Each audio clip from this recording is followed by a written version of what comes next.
Support the work of Strike 7 Sports by heading to fanatics.com and purchasing officially licensed gear from the NFL, the NBA, and more. Each purchase made through the text link below goes into the funding of the Strike 7 Sports brand. To proceed, go to the link strike7sports.com/fanatics. I say again, strike7sports.com/fanatics. Thank you. Yo, what's up? This is your boy Derek Branch at strike7sports.com. This is another episode of Strike 7 Sports Podcast. I'm joined by my co-host Brian Vada. This is another episode of Strike 7 Sports Podcast. So, real quick, I'm just going to jump right into it and talk about the bad news that came down on us, come down on the city of Memphis on Saturday, and that's Memphis getting hit with these level 1 and 2 violations. We'll also talk about the season, how the season went, our final thoughts on it, and how everything went down. But Memphis was hit with level 1 and level 2 NCAA violations, citing lack of institutional control, according to the reports. It came from a violation stemming from an 18-month investigation into the Tigers program. I got this story pulled up from ESPN.com, written by Jeff Borzello. The Daily Memphian obtained notice of allegations and amended notice of allegations from the Independent Accountability Resolution Process Investigation, otherwise known as IARP. An infractions case involving former Memphis center James Wiseman was the first case accepted by the IARP in the spring of 2020. Memphis head coach Penny Hardaway is the only person named in the notice of allegations. According to the report, it says Hardaway was involved in at least one of the level 1 violations and two level 2 violations. The NCAA alleges Hardaway failed to demonstrate that he promoted an atmosphere of compliance within the men's basketball program. Quote, the Memphis Commercial Appeal, which also obtained the documents, reported that the investigation extended beyond Wiseman. Wiseman, a number 1 recruit who committed to play for Hardaway in Memphis during the 2019-2020 season, was suspended 12 games in November 2019 for 2 violations. His mother accepting $11,500 from Hardaway in December of 2017, and Wiseman playing in 3 games while ineligible. Memphis appealed the ruling, but the Division I Committee on Student Athlete Reinstatement upheld the decision. The Daily Memphian obtained Memphis's response to the allegations, which included this statement.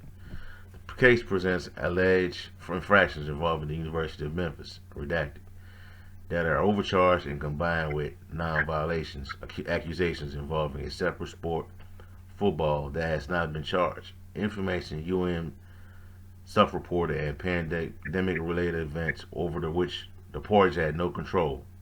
It said the facts do not demonstrate a lack of institutional control, a failure to monitor, a failure to cooperate, or a lack of redacted responsibility. Memphis said Wiseman had no acknowledgement of the payment, which was used to cover moving expenses when Wiseman's family moved from Nashville to Memphis. At the time of that last payment, Hardaway was the head coach at East High School in Memphis and ran the Team Penny grassroots program. Because he donated $1 million to Memphis in 2008 to build a sports hall of fame, Hardaway was considered a booster. All right, so I'm gonna just close out right there. So as we know, Hardaway went on to become a top 5 pick in the NBA draft after all that went down.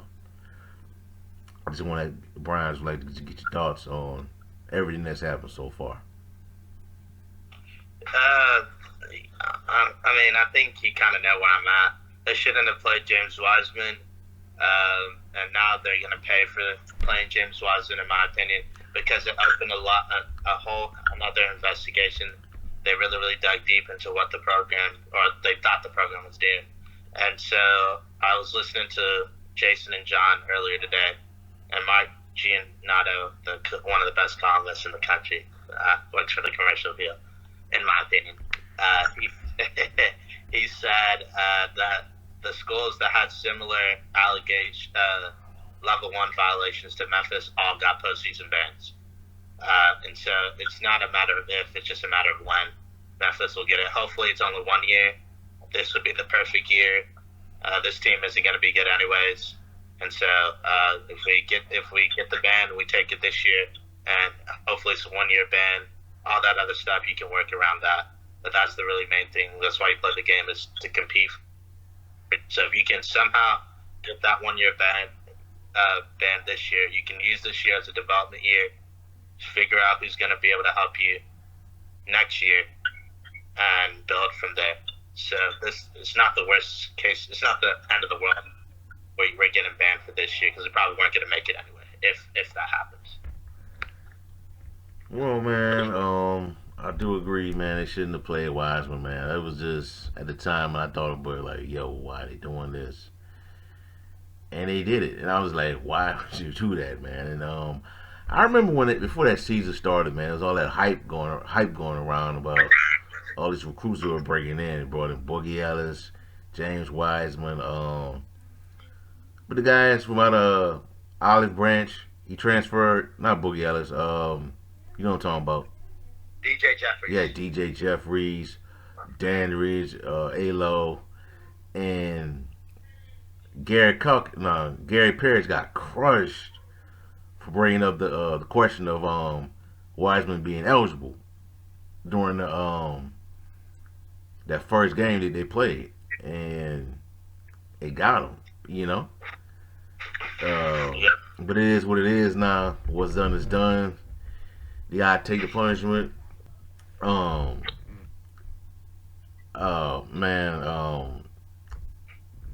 It's just, I think it's gonna be a hard pill for the fan base to swallow, man.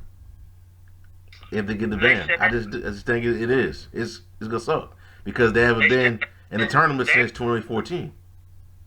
In my opinion, if the fan base is smart, they should have put pressure on the Memphis to not play him instead of doing it the other way around, and maybe they would have been in this position. So the fan base shouldn't have anything to cry about because they're part of the problem. Not saying Memphis, if they didn't want to play him, they ultimately got to the point where they didn't play him. So it was ultimately up to Penny Hardaway, Rudd, and Bowen. And unfortunately, there was no leadership. It was just irresponsible what they did, and now they're gonna have to pay the price. Hopefully, just 1 year. That's what I'm the optimistic. The optimistic thoughts in my head. Hope it's 1 year, but we really just don't know. It could be more. Worst case scenario is 2 years. Then you could really lose a lot of momentum. But if it's just 1 year, you can regroup quickly. You can change things. Can change in 1 year. Look for instance what Penny did this year. A lot of people thought he should be fired if he didn't make the tournament. A lot of other stuff, but he was able to figure it out, and they pushed Gonzaga in the second round. So as long as you're able to get it down, hopefully to 1 year, take the punishment, move forward, and see how you're going to build this roster to just give you. This is a development year, in my opinion. Build from this year, and then build towards next year. That if you don't have the ban for multiple years, you're able to make the tournament in the fall. But then, isn't KU involved in this? Got hit with this stuff? Yeah. But they haven't, no punishment has came down yet. Yeah, but I don't know if they did what Memphis did. You know what I mean? That's the thing. Hey, Ellis, you did a lot worse, man. Yeah, Will Wade was balling out. Yeah, I believe LSU's going to get a postseason ban, maybe multiple years too. So it's going to be interesting. Memphis isn't the only one dealing with this, but like I was listening to what Mark Giannotto was saying on Jason and John. All the schools he compared to, I think it was Auburn, Missouri, and Oklahoma State. They all had postseason bans. So the only thing you hate is the timing. You kind of wish if this ban was earlier. I don't know if you saw that bill that Senator Booker and Senator Blackburn are trying to push. Maybe that can get passed in time, and maybe they don't have to worry about this punishment. But it's more than likely they're just gonna have to take the ban and live with it. But all those people saying play James Wiseman, where are they now? You can't seem to find them, and so that's why sometimes what's the most popular thing to do isn't, or the right thing to do isn't the most popular thing to do, but you still sometimes have to do it. And now we'll see how this goes, but it's not the end of the world. It's one thing if this was a team we felt like could win a natty, then it would suck. But this team they're gonna be going through a rebuild, so it's How you know it's actually gonna be going probably. through a rebuild? Say what? How you know it's gonna be going through a rebuild? Look at all they've lost. They They're can gonna replace lose it. Aaron Minot. They're losing a lot of really solid players. So Who they lost? Minor? yeah. Yeah, Well, I mean what? From Timberlake. based on Come what on, man. Timberlake's a jag, Wait, man. wait. No, wait. Okay, based on what I've heard. Now, I could be wrong. Maybe I saw DeAndre Williams may come back. I think Lomax could come back. But if they're not going to be able to play in the tournament, it's not going to matter. So I would just use this as a development year and build towards next year. If you can somehow get Dude, that's gonna get suck, this man. yeah. That's gonna hurt. Yeah. Season ticket holders don't want to hear that, man. That's gonna suck, man. That's fair, but they should have put gonna pressure on them suck. not to play James Wiseman. It's gonna suck. They don't want to hear that, dude. It's gonna burn, man. It's gonna burn, man. It's just, you know what somebody told me, man, a while back, man. A relative that lives here. He was saying every time Memphis gets something good to great, they find a way to screw it up,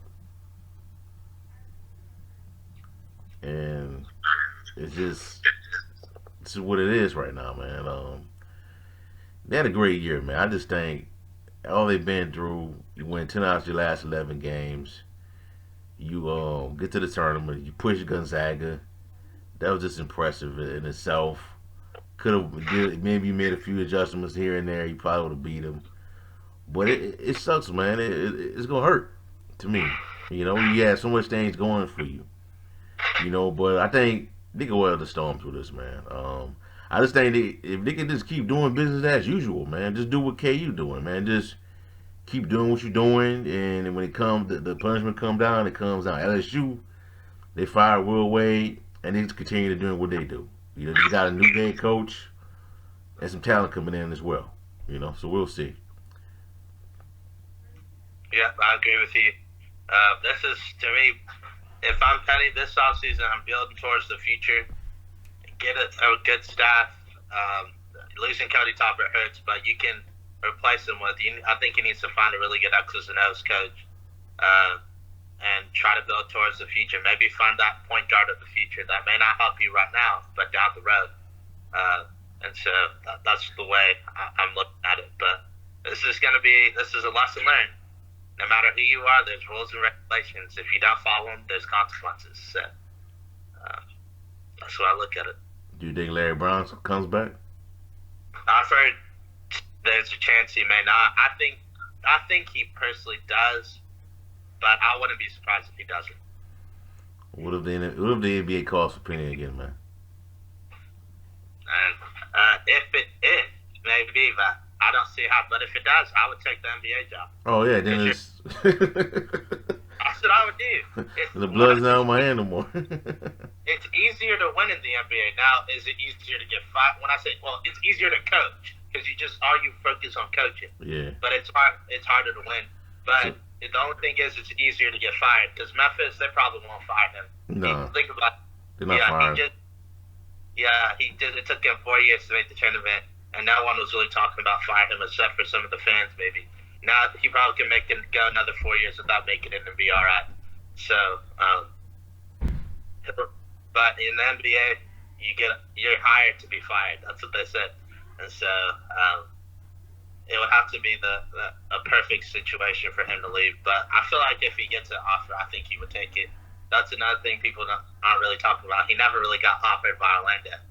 And what other NBA job was interested? Nobody. So he has a lot to prove. But if he can get out of this and get Memphis rolling again, I think some jobs could come calling for him. Yeah, we'll find out, man. It's interesting to see what happens. I just want to see when the punishment is going to come down, man. Is it going to be later in the year, before the season start? When? You know, but man, this is just NCAA, man. It's just petty, man. I know there's rules and all that, man, but you got the NIL now, man. Just it's petty, man. Maybe you did this before. It to me, man, that was the biggest red flag was when the story came out that Wiseman's family received the cash, moved down from Nashville to East High School. That's a red flag right there, man. You can't be out in the open with a story like that, man. That was a huge red flag, bro. You can't say things like that. You know? Yeah. But just you only can worry about what you can control, and they decide to do that. They'll face a punishment, but this is not program ending. I don't think the skies have fallen, but it's just a minor setback for major comeback. But that's the opportunity here. But so far, I'll give them time to see how they recover and how they regroup. But right now, if you can bring some of the core that you had back, that'll make it easier. And then just find players that can help you towards the future. That'll be really nice. But right now, they're losing 5 guys so far, and they have not to replace them. They lost their best assistant, arguably, and they've yet to replace him. And so I'm assuming they're working, but they need to get it together quickly because this portal, everything moves quickly. That's the one thing I've learned. Man, we'll see how it plays out. All right, that's all we have for y'all for right now, man. Give us a like, comment, subscribe to the channel. Let us know how you feel. You follow the Memphis Tigers basketball program. Also, if you listen to us on Apple or Spotify, just give us a 5-star rating. Leave your comments. Let us know your thoughts. Also, in the description box below, check out strike7sports.com/Memphis Tigers for latest content of the Memphis Tigers football and basketball programs. We out. Have a blessed night. Peace.